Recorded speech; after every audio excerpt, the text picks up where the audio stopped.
America, and welcome to Invent America, because America invents. This episode of Invent America TV is brought to you by America's Inventor Lady and Home Talk USA. Home Talk is a proud member of the King's Broadcasting Network and has been bringing to you the best of America's home-based product innovation since 1998.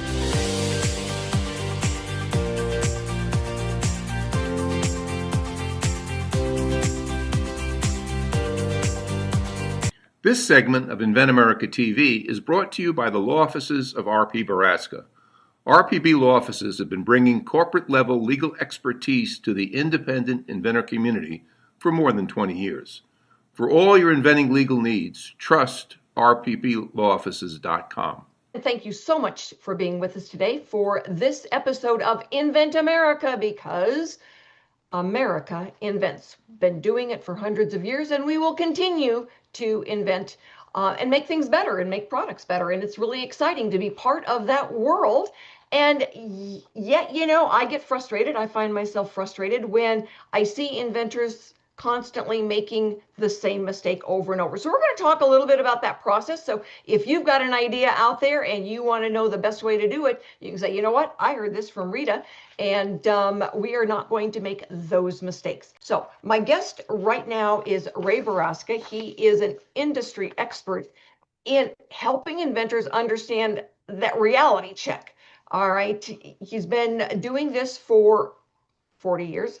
A long time, specializing in finance. So registered attorney in New York and Connecticut, specializing in finance and business setup.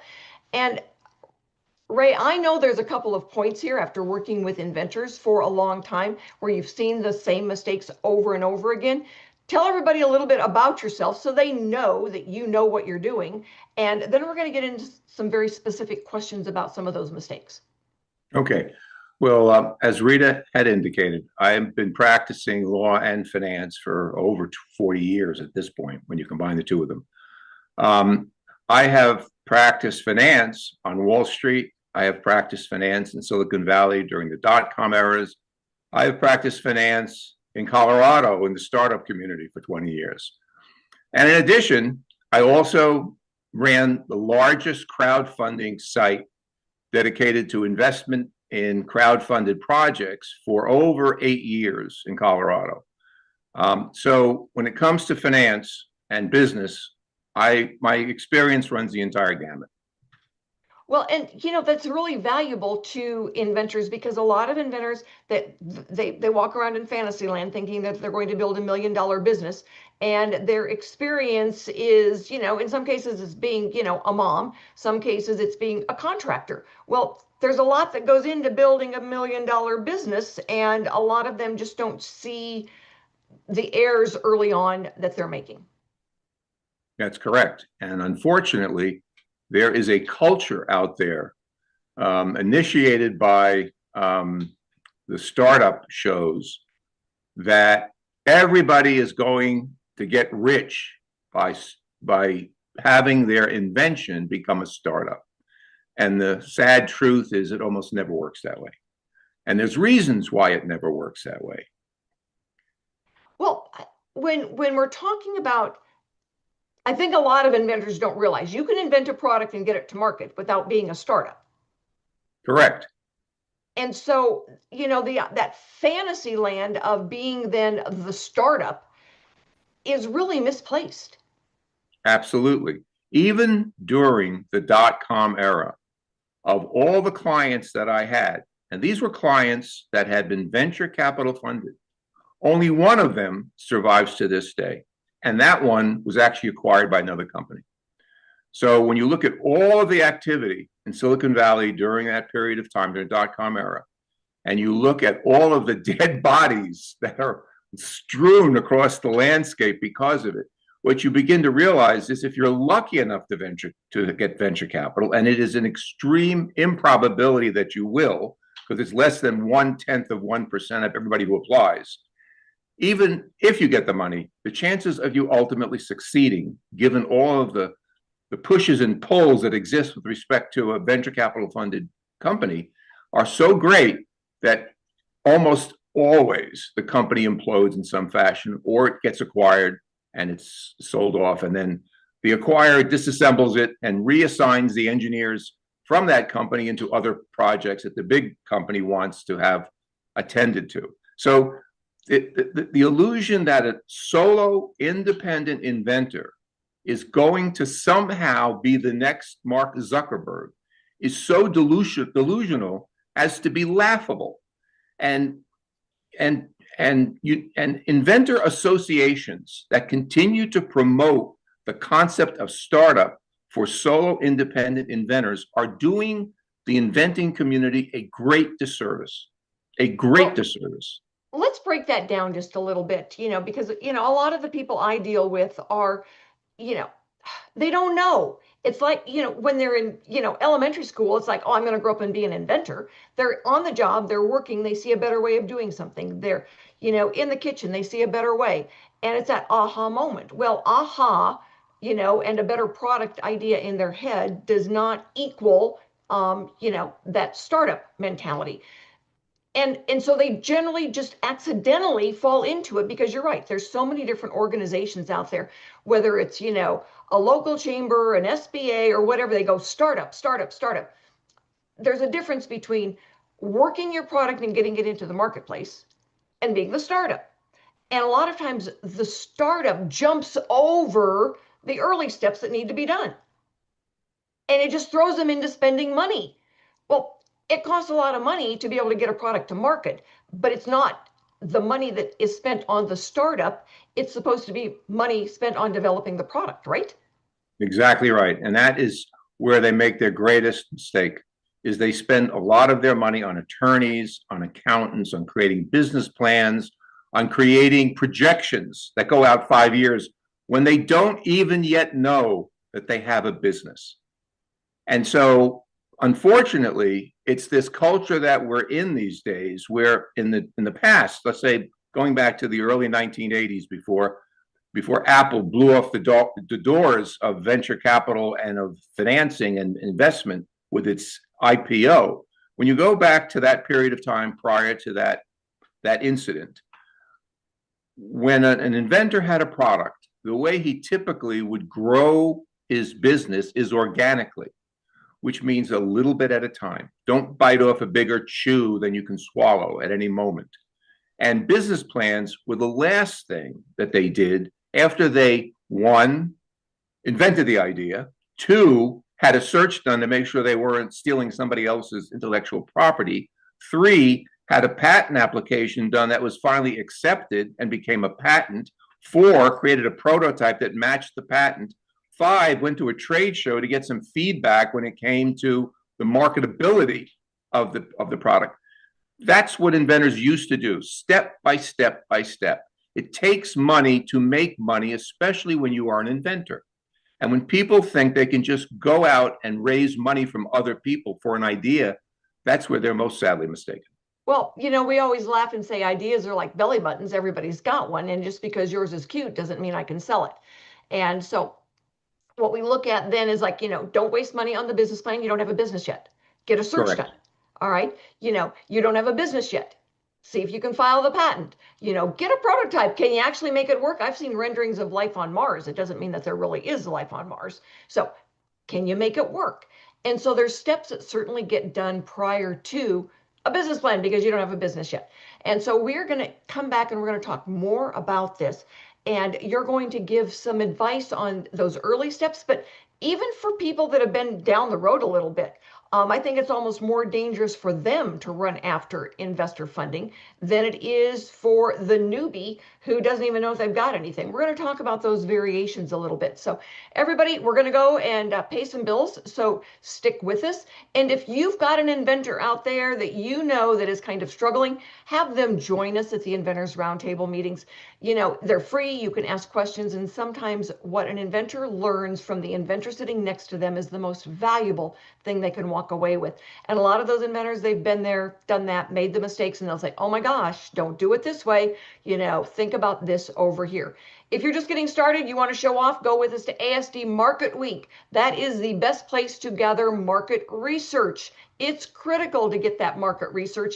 And you know what? It can be really timely and really expensive if you just hire somebody to do it. ASD Market Week, you learn more in 3 days and it costs you a fraction of the price. So stick with us, everybody. We're going to talk about the money, honey, when we come back. This segment of Invent America TV is brought to you by SearchQuest Patent Search. SearchQuest provides for a comprehensive patent search that searches the entire world and not just the U.S. Patent Office. Make sure that before you spend those big bucks having a patent written, you've done your due diligence by getting a comprehensive patent search. Use SearchQuestPatents.com for all your patent search needs. They scour the world for you. Thank you for being with us for this segment of Invent America. It is brought to you by Product Quick Start and Noah McNeely. If you've got an idea that you're working with and you need someone to do a prototype for you or set up manufacturing, Noah McNeely is the man. And my guest right now is Ray Burrasca, longtime attorney and finance expert. And we're talking about, inventors making those early mistakes so that when, they say, all right, I want to go to a trade show, but I'm out of money. I want to, do this marketing, but I'm out of money. And how do I sell this? Because now I'm out of money. And it's like, I really don't know. You're out of money, honey. So I'm not really sure what advice to give you. And I think most spouses get really angry when you take out a second mortgage on something that is just, a roll of the dice. So, Ray, rather than being a startup, what is the option for an inventor that's got a really good product? Try to grow organically. In fact, the businesses that survive over the longer haul, and this is statistically proven, are businesses that grow slowly, incrementally, and do it organically. Outside money always comes at a higher price than you think. In many cases, it starts with just chasing it. And chasing money diverts your attention from the important things if you are going to grow your business. If you're going to grow your business, you need to pay attention to the business, not chasing things, which in most cases are inaccessible. Yeah. So that's the first thing. So what I see when I'm working with inventors is that they'll say, well, I need an investor. So they will start wasting time chasing the money. And, they forget they have an option of being able to go and license it to a company that is going to make it, sell it, and send them a check. And for some of the guys that they've got a business, they've got, they're contractors, and they invent a product that makes life better in that arena that they work on. Well, it makes sense. They're doing it every day, so they see what needs to be made better. All right, as far as the tools and the products in their business. That doesn't necessarily mean they're going to be an expert at manufacturing and selling the product. They're good at what they do. So when they have the opportunity then to license it, and licensing means basically you're renting your intellectual property to somebody else who's going to run with it. But that tends to be less risky for them rather than losing the entire business. Not only that, but if someone is a passionate inventor, and let's assume for argument's sake that you have an individual who just would like nothing more in life than just to constantly invent new products. Okay, one of the best ways for them to actually ultimately someday be in a position to actually attract investment from outside is if they are successful initially. So let's say they have their initial product. If they actually do the right steps to make their product interesting to a licensee, and that licensee is able to blow the doors off of the market with that product, guess what? They have a success. Nothing succeeds like success. That means they are in a better place after that first licensed product that has done very well to actually convince people that their ideas are worth investing in. In addition, if they do a second license, let's say, and that product is also successful, now it's not just a fluke anymore. Now it's actually a bona fide success because they did it twice. They replicated their success. Nothing attracts outside money more than greater assurance that the money won't be just burnt through, but in fact will return to its investor. And when you have two successes like that back to back, guess what? You're in a very different elevated position than you would be if you were starting from scratch with a single product. Well, I think, you know, a lot of inventors, you know, they've got some money, so they tee it up, they pay for, you know, too many things up front that are wasteful spending, and they don't realize it, but they do. And then, you know, they get to the point where they might do a short run, what we call a short, with their first run. So they might get 1,000 made, sometimes 2,500 made, and they're able to sell those. They realize they could make some improvements to it, and they start getting it out the door. But when they realize then that reality of the multiple of five, and we talk about it frequently, well, now they've blown through their savings that they've got in hand, and they're still dealing with the multiple of five. So easy breakdown is that if your product is a retail $10 product, that means you've got to be able to make it, package it, insure it for delivery for two. And so a lot of inventors, when they start doing that math, it's not going to add up for them. They're not going to be on the winning end of that math. And so, you know, you realize a retailer sold it for 10, they bought it for 5. A distributor, because you can't sell them all yourself, bought it from you for $2.50. You made 50 cents per unit, and that's got to pay for all of your marketing. Marketing costs as much as manufacturing. All right. But you don't have the money now in the bank to pay for 10,000 units. You're still stuck at 1,500 units per order, and you can't hit your price points. So you die. The product dies. And you just curl up and crawl your way home. If you'd known more or asked better questions, you would have had a better chance. Absolutely. And if you were careful in how you spent your money, I mean, one of the things that I like about your organization is you adopted a mantra fairly early on in your evolution of don't spend a dime before it's time. What that tells an inventor, if they're paying attention, is it doesn't say don't spend any money. It says don't spend money foolishly and don't spend it before you have to spend it. Hold on to it as long as you can. And then when you have to spend it wisely. Well, I think a lot of inventors don't realize that, you know, as you start going through those steps and it's like, well, I don't really want to spend that much money on a patent, so I'll do it myself. No, pro se, no way. You can't do it yourself, all right? Because the only thing that allows you to license or to actually protect your product out there is to be able to file a patent on it.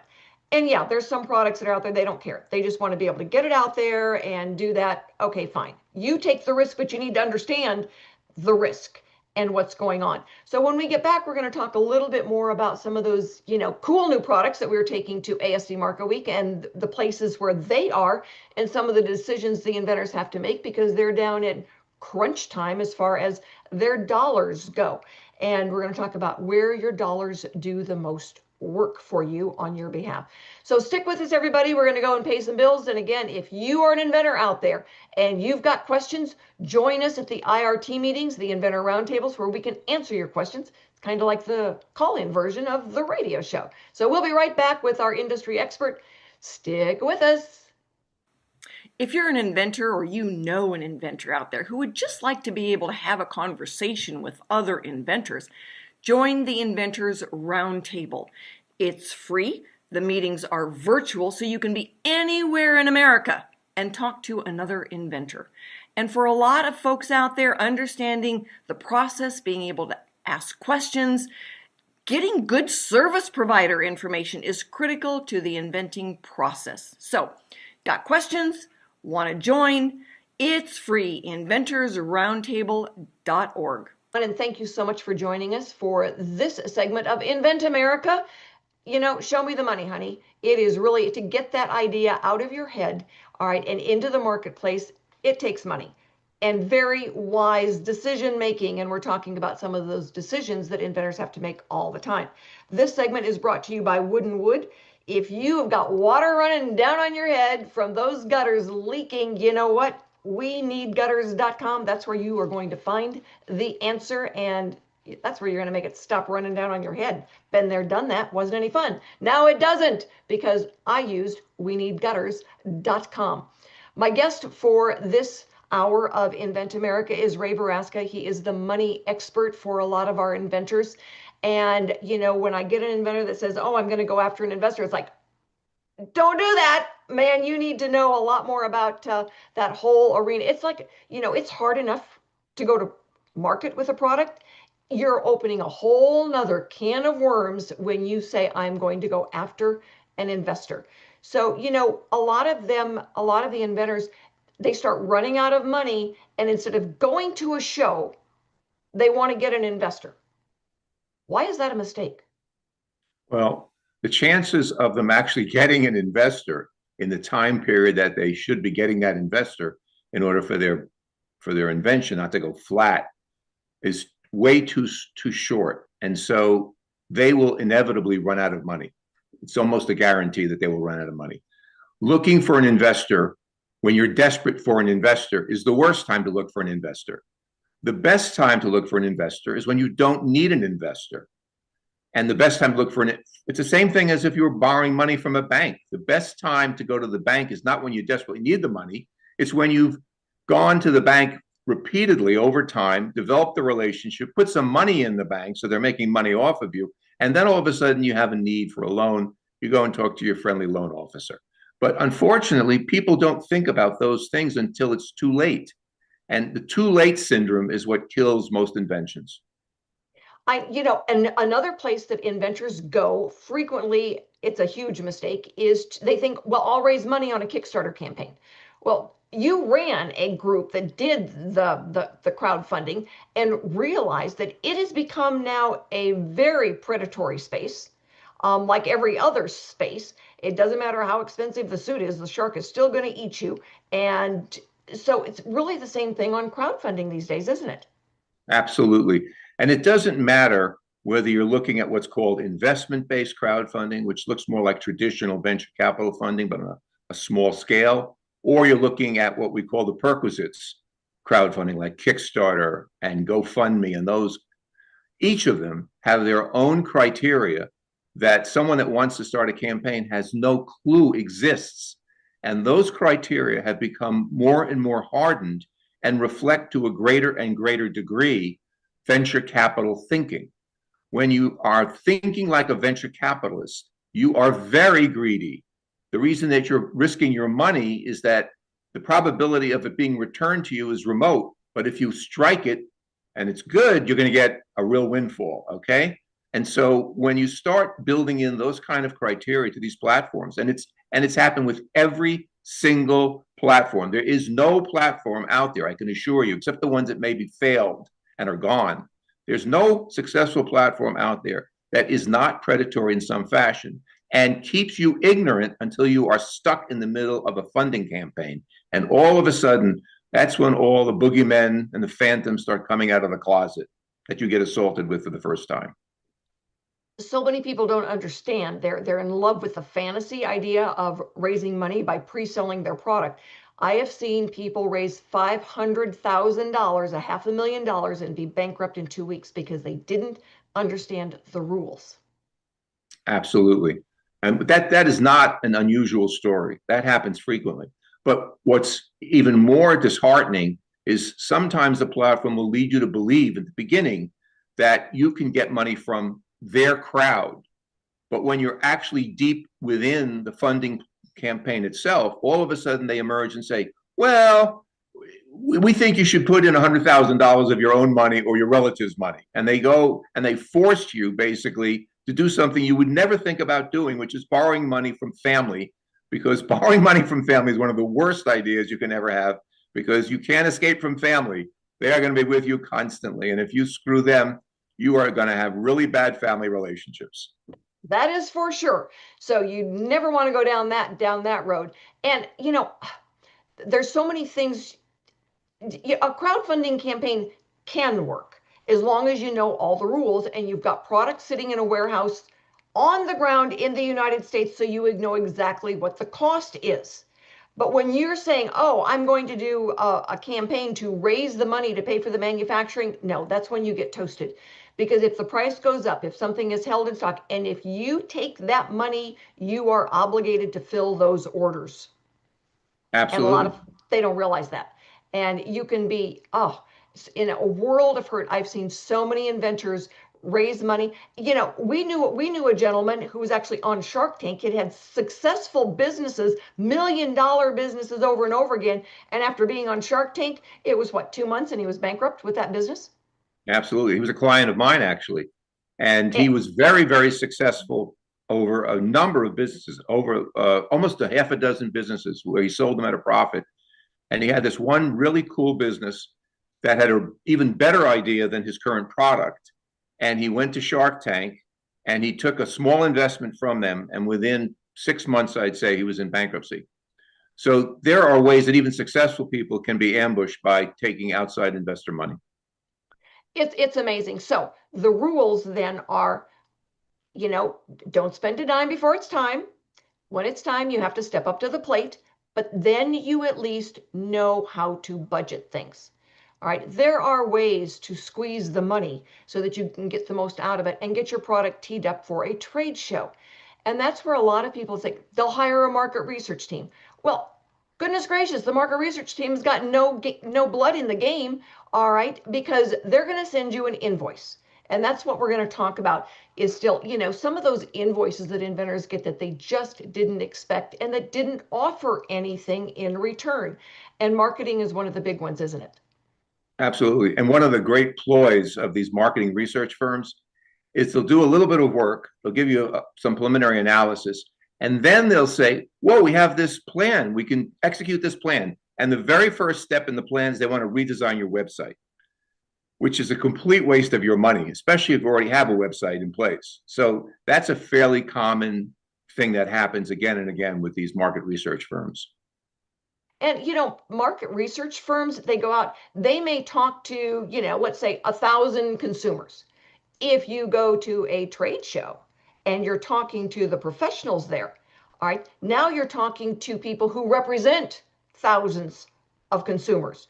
And you can talk to more people in 3 or 4 days than you can talk to 6 months online. And you get some serious feedback. We're going to talk about some of that when we come back. But, when people need the money, all right, they can take out a loan. All right, they can do so where they're not involving a stranger in their business. And when they control it themselves and they're making their own decisions, they have a much better chance of being successful. But we're going to look at some of those ways that they can actually reach out and get the help. So, Ray, before we take the next break, what is a one-liner piece of advice you want to give to an inventor? The secret in life is to not be too greedy. And there you go. We had an inventor up in the New England area who was given an offer for a licensing deal, and his partner said, we can do better than that. Nope, it tanked. They didn't do better than that. So when he took another product to market, all right, and he got a licensing deal, he took it first thing out the door and was thrilled because then he got to go to the bank and make a deposit. So stick with us, everybody. We are going to be right back after we go and pay some bills, and we're going to wrap up this interesting concept about where's the money, honey, and talk a little bit more to our industry experts. So again, if you know an inventor out there who's got an idea and you don't want them tanking their business, send them to the Inventors Roundtable because we can put them in touch then with Mr. Raymond Burrasca for some better advice on that financing. So stick with us. We'll be right back.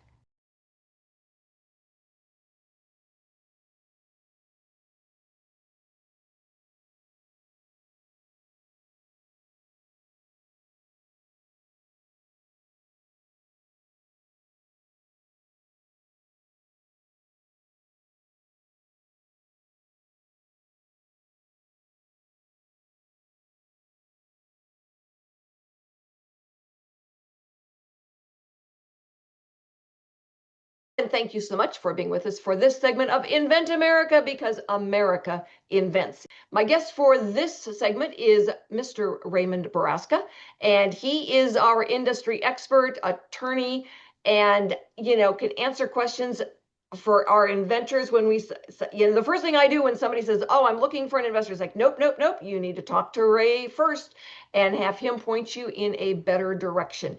And so for a lot of the inventors, just being able to take that deep breath and realize that taking on an investor man, I have seen more inventors end up in a lawsuit trying to fight an investor to get them out of the contract and push back than they ever got benefit out of the investor. Why? Why is that so? Because people don't like to lose their money. It doesn't matter how generous they appear, even if they look like your Uncle Elmer. The point is that they expect you to pay them back whatever it is they've loaned you or invested in you, plus a return on that investment. And one of the things that we learned early on is that one of the best ways to ruin a relationship with family members is to try to make them your investors.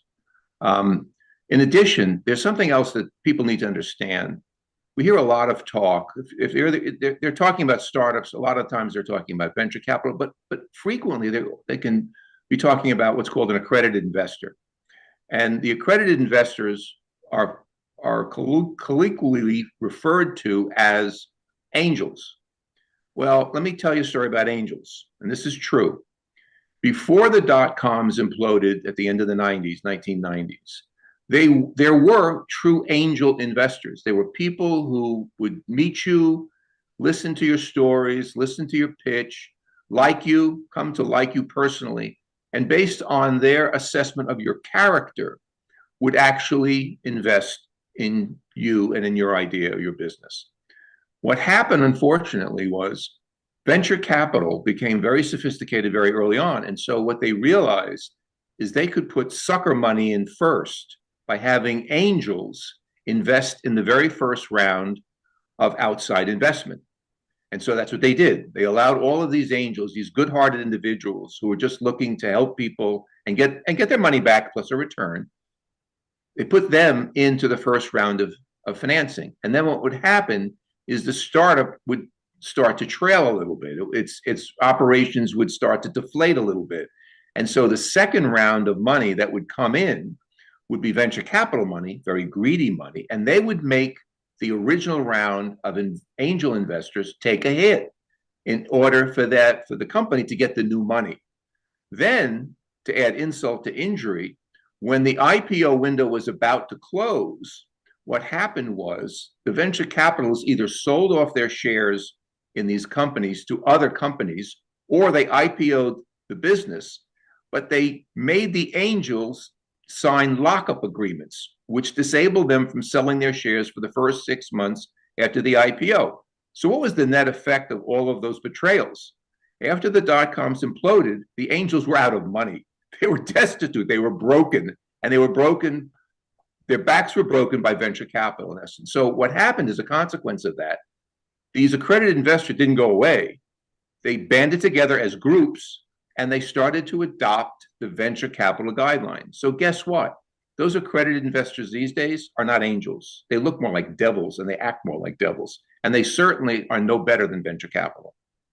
Well, one of the things that I've seen is when, an inventor does take angel money or investor money, is it for the amount of money they got, they gave away too much of the company. Because in the beginning, 10% of nothing is still nothing.